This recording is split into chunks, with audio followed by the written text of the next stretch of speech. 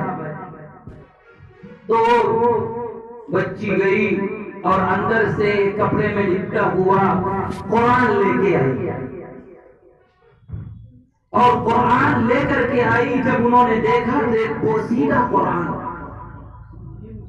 اور آپ بکھرے ہوئے، لیکن قرآن سے اس نسبت نے اس بوڑھے کو آج لکھیم پور شہر میں آپ کے سامنے بیان کرنے پر مجبور کیا ہے۔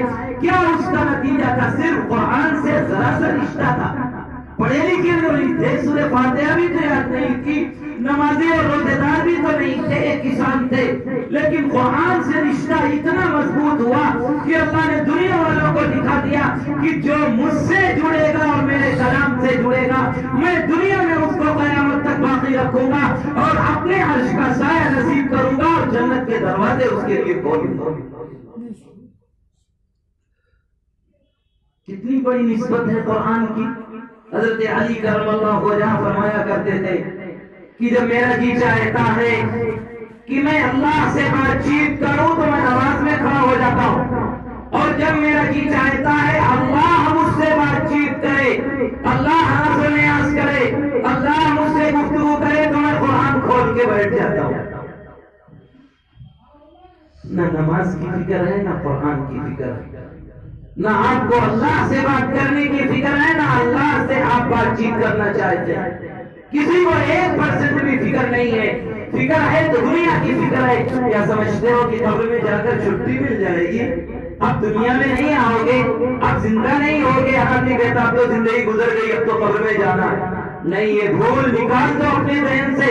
اب کوئی دنیا میں جو آیا ہے ختم ہونے کے لیے نہیں آیا ہے مسلمانوں، آپ آئے ہیں تو ہم ہمیشہ ہمیشہ کے لیے آئے ہیں۔ آپ کے حالات بدلیں گے، آپ کے اندر تغیر آئے گا، آپ میں تبدیلی آئے گی، روح بدلیں گے، کائنات بدلے گی، لیکن آپ قبر میں جائیں گے، اٹھائے جائیں گے، حشر میں اٹھائے جائیں گے، پلسرات سے گزارے جائیں گے، نامہ اعمال دائیں بائیں ہاتھ میں دیا جائے گا، اچھائی کا بدلہ اور برائی کا بدلہ دیا جائے گا، اور آپ کو سرٹیفکیٹ جنت یا دوزخ کا دیا جائے گا۔ آپ اب ختم ہونے والے نہیں ہیں۔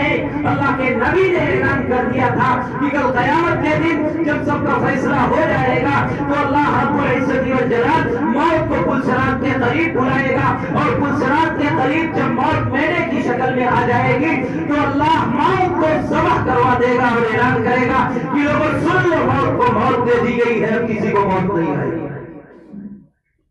ہم آپ سمجھتے ہیں ختم ہو جائیں گے، یہ بھول ہے، بھول ہے، بھول ہے۔ آئے ہیں تو ہمیشہ ہمیشہ کے لیے آئے ہیں، ختم ہونے کے لیے نہیں۔ وما خلقت الجن والانس الا ليعبدون۔ ہم آپ کو اللہ نے اس امتحان دنیا کے اندر تیاری کے لیے بھیجا۔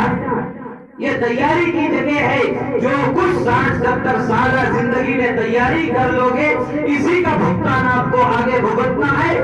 جو کروڑ نہیں، ارب نہیں، بلکہ لامتناہی زندگی کے لیے کام آئے گا۔ وہاں سال انگلیوں پہ نہیں گنے جائیں گے، وہاں زندگی ختم ہونے کے لیے نہیں ہے، وہاں کو سال نہیں، ارب سال بلکہ کبھی نہ ختم ہونے والی زندگی کے لیے یہ 60 سالہ آپ کی تیاری کے ہیں، اس کے علاوہ کچھ نہیں۔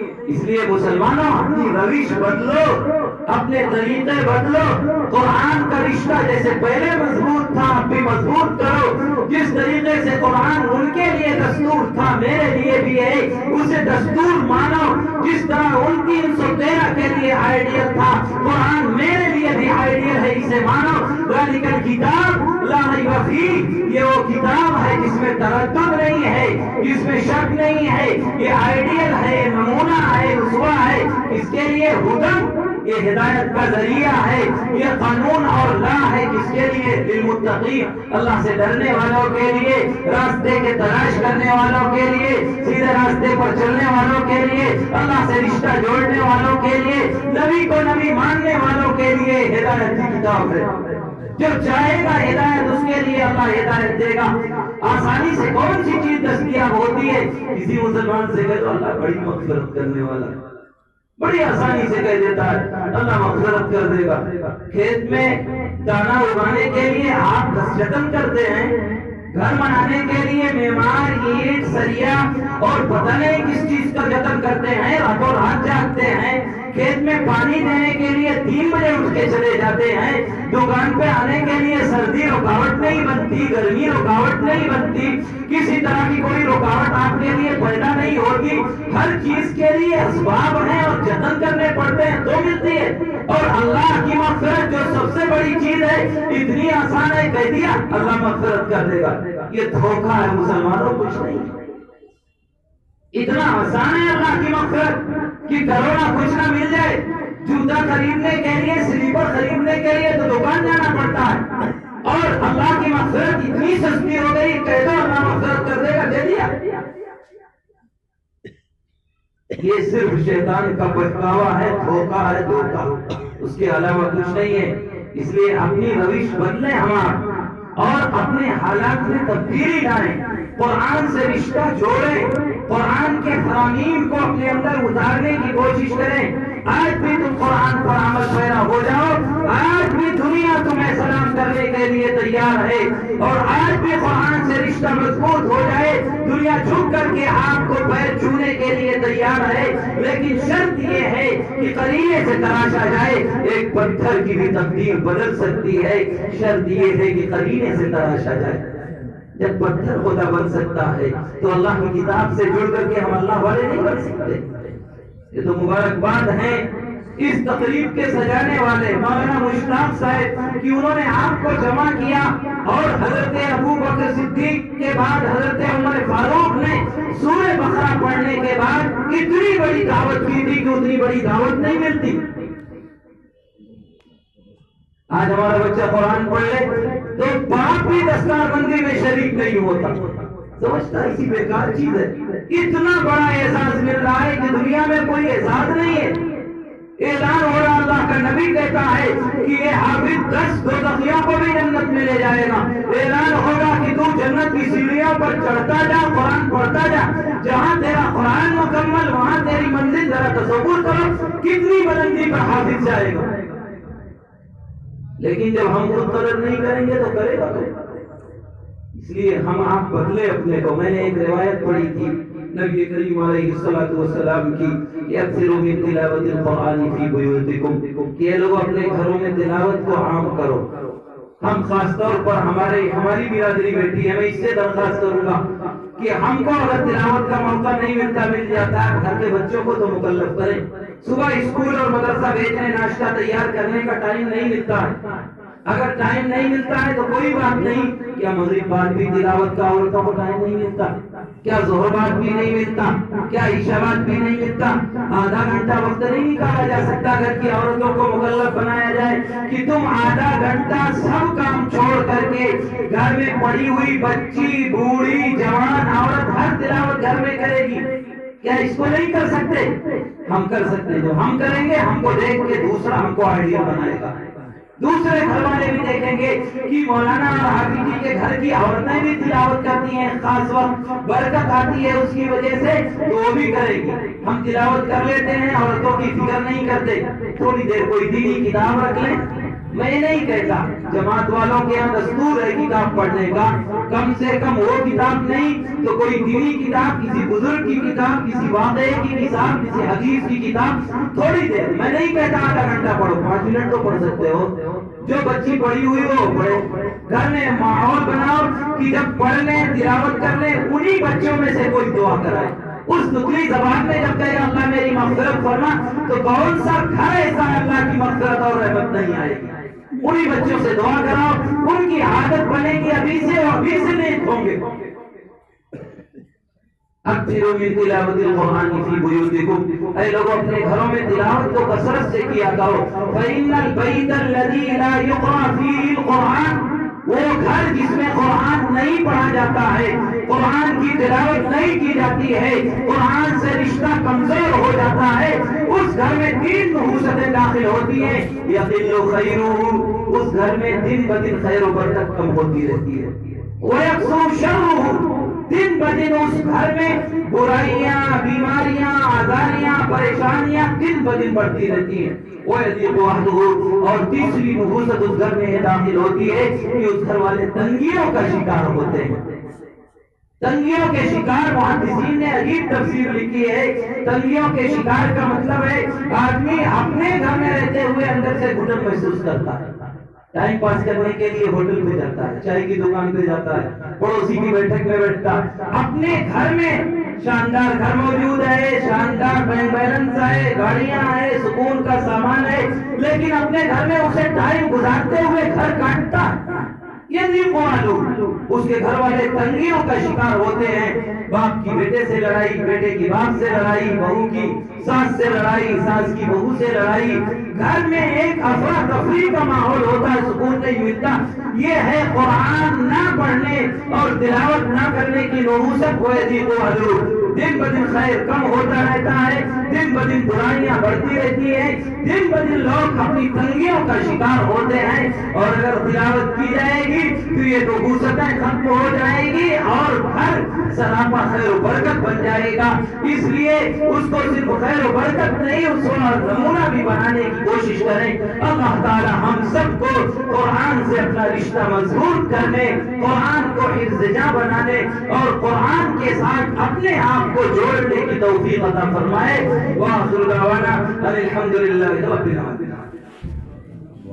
حضرت آئیے، مولانا کہاں چلے گئے؟ درود شریف پڑھنے بیٹھے۔ اللهم صل على سيدنا مولانا محمد وعلى آل سيدنا مولانا محمد كما تحب وترضى عدد ما تحب وترضى. اللهم آنس وحشتنا في قبورنا، اللهم وحشتنا في قبورنا، اللهم ارحمنا بالقرآن العظيم، اللهم ارحمنا بالقرآن العظيم، اللهم زينا بالقرآن العظيم، اللهم ارحمنا بالقرآن العظيم واجعلها نورا وهدى ورحمة، اللهم ذكرنا منه ما نسينا وعلمنا ما جهلنا وارزقنا تلاوته آناء الليل وآناء النهار واجعله لنا حجة يا رب العالمين. اللهم ربنا آتنا في الدنيا حسنة وفي الآخرة حسنة وقنا عذاب النار وقنا عذاب القبر وقنا عذاب الحشر وقنا من فتنة الدجال.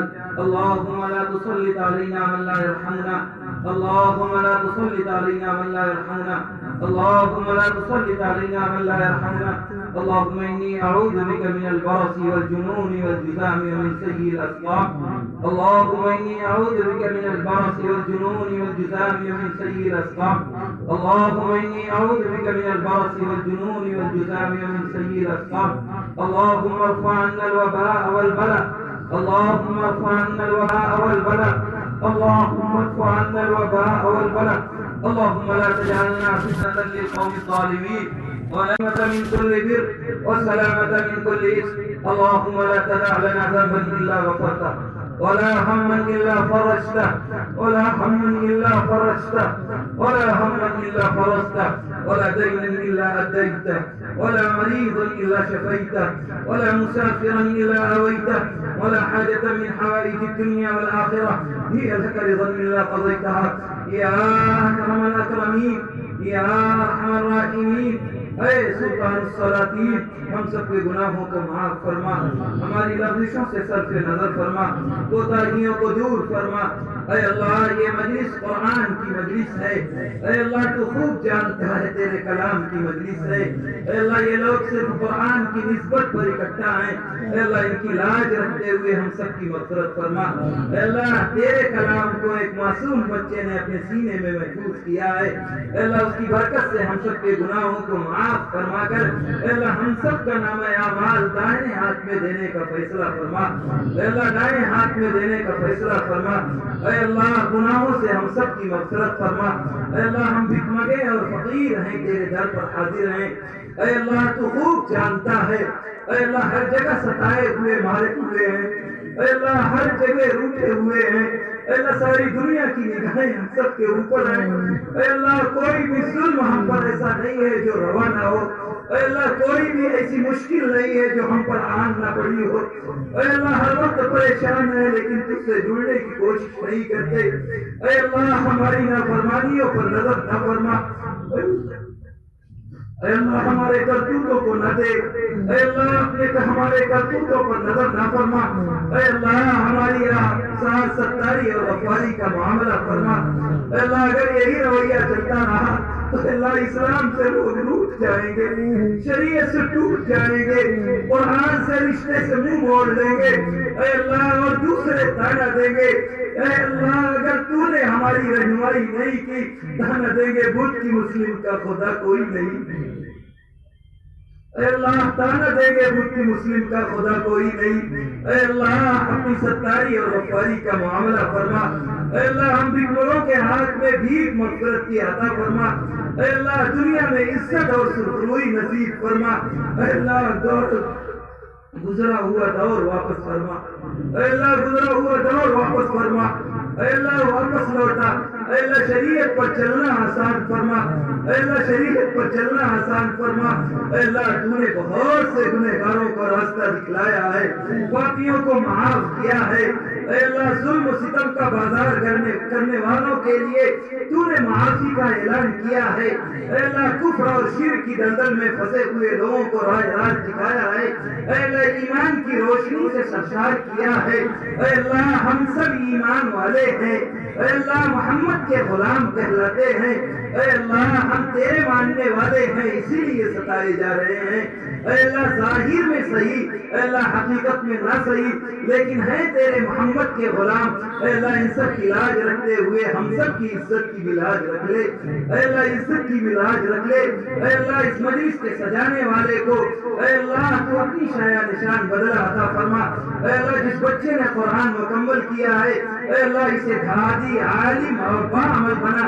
اے اللہ اسے قوم کا رہنما بنا. اے اللہ اسے تکمیل علم کے لیے بھرپور موقع نصیب فرما. اے اللہ اس کی ضرورت، اس کے والدین کی ساری ضروریات کو غیر سے تکمیل فرما. اے اللہ ہم سب کی ضرورتوں کو پورا فرما. اے اللہ ہم سب کی ضرورتوں کو پورا فرما. اے اللہ ہم روحانی بھی بیمار ہیں، جسمانی بھی بیمار ہیں. اے اللہ ہم سب کو شفا کاملہ عاجلہ مستمرہ عطا فرما. اے اللہ کاروبار میں خیر و برکت عطا فرما. مدارس مکاتب کی حفاظت فرما. رزق حلال کی توفیق عطا فرما.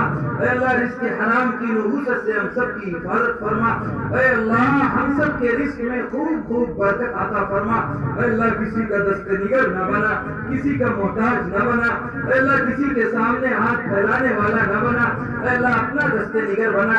اے اللہ تو نے خود کہا ہے مجھ سے مانگ میں دوں گا، فادعونی استجب لکم. اے اللہ ہم لوگوں نے ظاہری ہاتھ پھیلا رکھے ہیں. اے اللہ تو ان ظاہر کو باطن سے بدل دے. اے اللہ ظاہر کو باطن سے بدل دے. اے اللہ ہم سب کی جائز تمناؤں کو پورا فرما. مرحومین کی مغفرت فرما. اے اللہ مرحومین کی مغفرت فرما. اے اللہ رشتوں کے متلاشی لوگوں کے لیے مناسب رشتہ عطا فرما. اے اللہ مناسب رشتہ عطا فرما. اے اللہ اس ملک کو امن و امان کا رہوارہ بنا، آپس میں ایک دوسرے کے ساتھ بھائی بھائی کی طرح رہنے کی توفیق عطا فرما، دوسروں کی ضرورت پورا کرنے والا بنا، دوسروں کے کام آنے والا بنا۔ اے اللہ دنیا کی مصیبتوں میں ہم سب کی حفاظت فرما، آخرت میں بھی نام اعمال دائیں ہاتھ میں عطا فرما، مرحومین کے درجات کو بلند فرما، اعلیٰ علین میں جگہ عنایت فرما۔ اے اللہ مدارس مکاتب کی حفاظت فرما، مساجد خانقاہوں کی حفاظت فرما، اے اللہ قبرستانوں اور مقابر کی حفاظت فرما، اے اللہ ہر قسم کی ضرورت ان کی پوری فرما، اے اللہ علماء اور حفاظ کی حفاظت فرما، اے اللہ ان کو دین پر صحیح طریقے پر چلنے کی توفیق عطا فرما، اے اللہ ہم علماء کو لوگوں کے لیے آئیڈیل اور نمونہ بنا، اے اللہ شریعت میں ہر کام ٹھوک ٹھوک کا قدم رکھنے کی توفیق عطا فرما، اے اللہ جو بھی دلوں میں مرادیں ہیں سب کی اے اللہ تو خوب جانتا ہے، پورا فرما، اے اللہ ظالموں کے ظلم سے، شریروں کی شرارت سے، حاسدوں کے حسد سے حفاظت فرما، اس ملک میں ہم سب کا بول بالا فرما۔ اللہم شتت شملہم، اللہم مزق جمعہم، اللہم خالف بین کلمتہم، اللہم خالف بین کلمتہم، اللہم امحو آثارہم، اللہم اقطع کابرہم، اللہم اقطع دابرہم، اللہم اخذل الكفرة واليهود والنصارى والمشركين، اللهم إنا نسألك من خير ما سألك منه عبدك نبيك محمد صلى الله عليه وسلم، ونعوذ بك من شر ما استعاذ منه عبدك نبيك محمد صلی اللہ علیہ وسلم۔ اے اللہ ہماری ان ٹوٹی پھوٹی دعاؤں کو نبی رحمت صلی اللہ تعالی علیہ وسلم کے صدقہ طفیل میں قبول فرما، صدقہ طفیل میں شرف قبولیت سے مالا مال فرما۔ سبحان ربک رب العزة عما یصفون وسلام علی المرسلین والحمد للہ رب العالمین۔